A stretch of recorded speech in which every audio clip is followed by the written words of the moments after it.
Sir मुख्तलिफ फार्मूले जो हैं इस वक्त मीडिया में गौर किए जा रहे हैं और इस तरह के फार्मूलाज बताए जा रहे हैं कि ये हो सकता है, ये नहीं हो सकता। मुत्तहिदा हुकूमत भी इस वक्त मुलाकातों में मसरूफ है।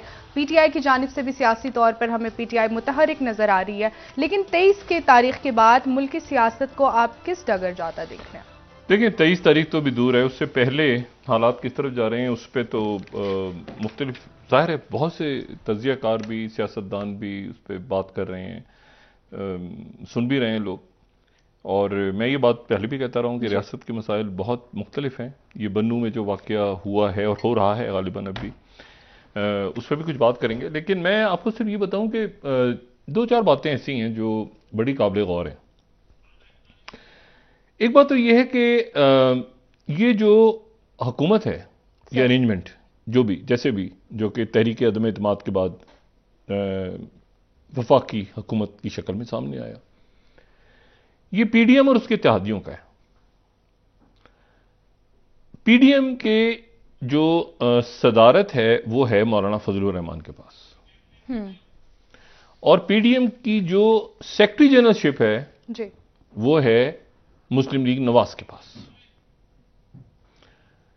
पीपल्स पार्टी पीडीएम का हिस्सा नहीं है, बिल्कुल बिल्कुल नहीं है। इस पूरे सेटअप में या पूरे अरेंजमेंट में जो इस वक्त मौजूद है 2018 के बाद से और जो कंटिन्यू कर रहा है अगले इलेक्शंस तक या जब भी होते हैं, यानी जो भी तारीख होती है इलेक्शंस की, उसमें इस वक्त दो बड़े स्टेक होल्डर्स हैं और दोनों का इस सेटअप में कोई इंटरेस्ट नहीं है। एक इमरान खान, जिनकी दो सूबाई हुकूमतें हैं लेकिन वो खुद नहीं है, उनको परवेज इलाही साहब से रिक्वेस्ट करनी पड़ती है कि पंजाब पुलिस भेजें। परवेज इलाही साहब उनके वजीर को उड़ा देते हैं, कभी मुशीर को उड़ा देते हैं जी। उनको अपने वजीर आला से कहना पड़ता है कि यार जरा केपी से पुलिस तो भेजो, कहते हैं भेज देता हूं सर। ये इमरान खान साहब की नेचर से, उनकी तबीयत से ये चीज मुताबिकत नहीं रखती, इसलिए वो वफाक में इलेक्शन चाहते हैं और चाहते हैं कि पूरे मुल्क में इलेक्शंस हों और फिर उसके नतीजे में वो 2/3 या 3/4 जो भी उनकी कैलकुलेशन है उसके नतीजे में मरकज में आए। इस सेटअप में उनका कोई अरेंजमेंट नहीं है और उन्हें इस बात का यकीन है कि ये असेंबलियां गिरेंगी तो उसके नतीजे में एक इस किस्म का टर्मोइल पैदा होगा कि मुल्क इलेक्शंस की तरफ जाएगा। जी। जो पीडीएम पर आ जाए, पीडीएम फाल नहीं है, पीडीएम फाल नहीं है। अब जो मैं बात कह रहा हूं ना, अभी तक पीडीएम फाल नहीं है इस असेंबली को बचाने के लिए। पंजाब एक शख्सियत फाल है सिर्फ, और वो हैं शहबाज शरीफ साहब, और दूसरी शख्सियत जो फाल हैं वो हैं जरदारी साहब। जरदारी साहब इस्लामाबाद आए, परवेज इलाही साहब से मिलना था, परवेज इलाही साहब से उनकी मुलाकात नहीं हुई। फिर जरदारी साहब को एक टास्क दिया, वो टास्क किसने दिया? शहबाज शरीफ साहब ने। जरदारी साहब चले गए पंजाब, वहां जाके जरदारी साहब चौधरी सालेक से पर अपना शुजात साहब, फिर यहां से शहबाज शरीफ गए। फिर इस पूरी कहानी में इसहाक डार का है जो नुमाइंदगी करते हैं नवाज शरीफ की, और कोई दूसरा वफाकी वजीर पंजाब में नजर आ रहा है जरदारी साहब से मिलता हुआ या यहां मिलता हुआ इस्लामाबाद में। जी। एक सवाल है, कोई नहीं आ रहा नजर। वो क्या कर रहे हैं? वो इलेक्शंस के मोड में जा चुके हैं क्योंकि नवाज शरीफ साहब इस पूरे मॉडल में इंटरेस्टेड नहीं है। ये बात मैं पहले कह चुका हूं और ये खबर की बुनियाद पे बात है। ये नवाज शरीफ साहब जरदारी साहब से बात नहीं करते एक तवील अरसे से। उसकी वजूहात मैं आज नहीं बताना चाह रहा, हालांकि वजह मुझे पता है उसकी, और वजह बड़ी अजीब सी है, लेकिन मैं वजह नहीं बताना चाह रहा। ठीक है, जो लोग जानते हैं इस बात को वो उनको यकीनन इल्म होगा कि नवाज शरीफ साहब और जरदारी साहब के दरमियान तलखी क्यों है। नवाज शरीफ साहब इसहाक डार साहब से, जब लंदन में भी डार साहब थे, तो ये बात पहले भी मैं कह चुका हूं कि डार साहब से कहते थे कि आप जरदारी साहब से बात करें। डार साहब जरदारी साहब से बात करते थे, लेकिन अब डार साहब भी मुलाकात कर रहे हैं जाके आरिफ अलवी साहब से। डार साहब जरदारी साहब से बात तो नहीं कर रहे। आपने देखा जरदारी हाउस में डार साहब को आते हुए कि पंजाब हुकूमत बचाए। आपने एहसन इकबाल साहब का फाल देखा? एहसन इकबाल तो अपने हल्के में खिताब कर रहे हैं, इमरान खान साहब पे तनकीद कर रहे हैं और अपने अवाम में निकल चुके हैं।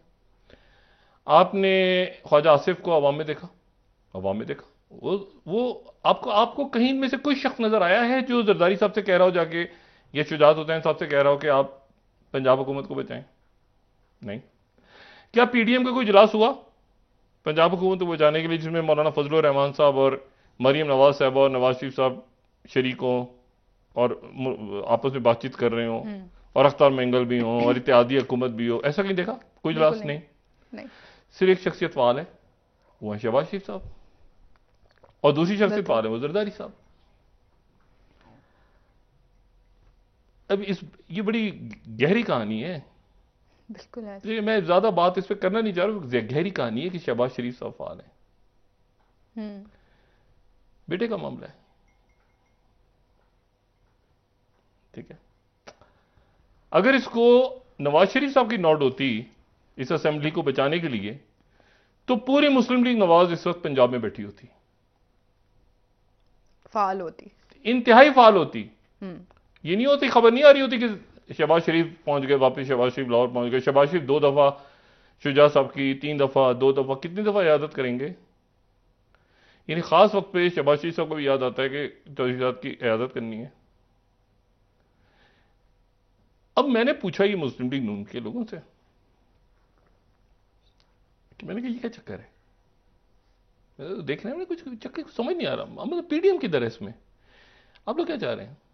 अब उनकी तरफ से ये बात आई, उन्होंने कहा हमारी जी कैलकुलेशन ये है कि परवेज इलाही साहब जो है ना जी, और ये बड़े पहले से हमारी कैलकुलेशन है, ये उस वक्त भी नवाज शरीफ साहब तैयार नहीं हो रहे थे जब दुआ खैर हुई थी, तो जरदारी साहब ने इंसिस्ट किया था, और शहबाज शरीफ साहब ने भी तो क्या करें, नवाज शरीफ साहब उस वक्त भी इंटरेस्टेड नहीं थे इस बात में, इस फॉर्मूले में कि ये यहां से, ये बात मैं पहले भी कह चुका ना कि कितने लोगों को सीटें देंगे मरकज में, इधर उधर। ये जरदारी साहब का फॉर्मूला, एक जरदारी साहब ने बनाया, मैं शहबाज शरीफ को वज़ीर आज़म बनाया, वो बात सही है, जरदारी साहब ने बनाया, और जरदारी साहब के ताल्लुकात अच्छे रहे इस्टेब्लिशमेंट से, जरदारी साहब के ताल्लुकात पिछली इस्टेब्लिशमेंट से अच्छे रहे। बिल्कुल। इमरान खान साहब के रप्चर हो गए, बिल्कुल, ये जुमला पहले भी कह चुका हूं। यानी जरदारी साहब जो हैं वो जनरल फैज और जनरल बाजवा दोनों के इंतहाई करीब रहे, और आखिर वक्त तक उन्होंने वो दोस्तियां निभाई, ताल्लुक निभाया। एक जगह पर कहीं बस उनकी गपशप लगी, तो कहीं बात हो गई होगी, तो उन्होंने कहा कि भाई फैज साहब तो ऊपर नीचे हो गए, हाँ। तो फिर वो जुमला निकला उनके मुंह से, खुर्डी लाइन वाला, लूज टॉक कर गए वो, उसको फिर सही करने पड़े मामला कि पेशावर को, और ये वो सारे बयान। तो जरदारी साहब ने अपने ताल्लुकात बड़े अच्छे रखे, बहुत अच्छे रखे। इमरान खान साहब के रप्चर हो गए। तो पिछली जो अरेंजमेंट थी, मैं हमेशा ही बात बार बार कहता हूं, ये जो 2018 के बाद की अरेंजमेंट थी, उस अरेंजमेंट में नवाज शरीफ माइनस हुए और मरियम माइनस हुई, और मुस्लिम नून के लोगों का रगड़ा लगा, 2 किस्म के लोगों का रगड़ा लगा, एक प्रॉपर रगड़ा लगा और एक वो थे जो हल्का फुल्का सा रगड़ा लगा जिनका। लेकिन मरियम और नवाज शरीफ सबका लगा। अच्छा, अब और सब ये बात, अब तो बात हो रही है, बहुत से लोग बात कर रहे हैं कि उससे पहले ये थ्योरी थी कि शहबाज शरीफ साहब को लाया जाए, या ये चल रहा था मामला तो बाजवा साहब का था कि नहीं, इधर ही इमरान खान साहब को होना चाहिए, और ये सारी बात, और ये बात तहरीर में भी आई कि शहबाज शरीफ साहब कैबिनेट के नाम पूछ रहे थे। लेकिन नवाज शरीफ साहब ने कहा नहीं, किसी सूरत नहीं, और फिर शहबाज शरीफ साहब ने भी कहा नहीं। अच्छा, अब इशू ये है कि अब इस सेटअप में आप ये देखें कि वहां पर वो परवेज इलाही साहब ने 2-3 बातें तो कही कि इधर भी इमरान खान साहब को भी उन्होंने की कर दिया, साथ ही उन्होंने जो है वो एक गुलाब का फूल उन्होंने मुस्लिम लीग नून को भी भेजा और जरदारी साहब को भी भेजा। अच्छा, जरदारी साहब को भेजा उन्होंने, तो जरदारी साहब, अब जाहिर है जरदारी साहब के दौर में तो वो नायब वजीर आजम रहे हैं, हालांकि उस वक्त बड़ी कशीदगी और बेनजीर भुट्टो साहबा की जब ये बात हुई थी ना, ये उन्होंने जब परवेज इलाही साहब के बारे में ये बात की थी, तो इस इफाक से बेनजीर साहबा, जरदारी साहब, डॉक्टर आसिम, बिलावल साहब छोटे थे, रहमान मलिक मरहूम, ये सारी शख्सियात, मैं भी वहां मौजूद था, ये एक रात पहले बात हुई थी उनकी वतन वापसी से। तो बेनजीर भुट्टो साहबा ने उन्होंने लाइटर नोट बात कर रही थी, वो जो ये तो कातिल लीग वाली बात चली नहीं, सीरियस नहीं थी बात, वो ऐसे ही, वो सही कह रहे हैं जो बात करती है ना जरदारी साहब भी, या जो बात करते हैं परवेज इलाही साहब भी, वो बात लाइटर से नोट पे हुई, बाद में शहादत हो गई उनकी। बेनजीर भुट्टो साहब, इजाज शाह साहब का भी नाम उन्होंने कहा कि ये पता नहीं जाज शाह साहब हमारे लिए प्रॉब्लम्स ना खड़े करें इलेक्शंस में।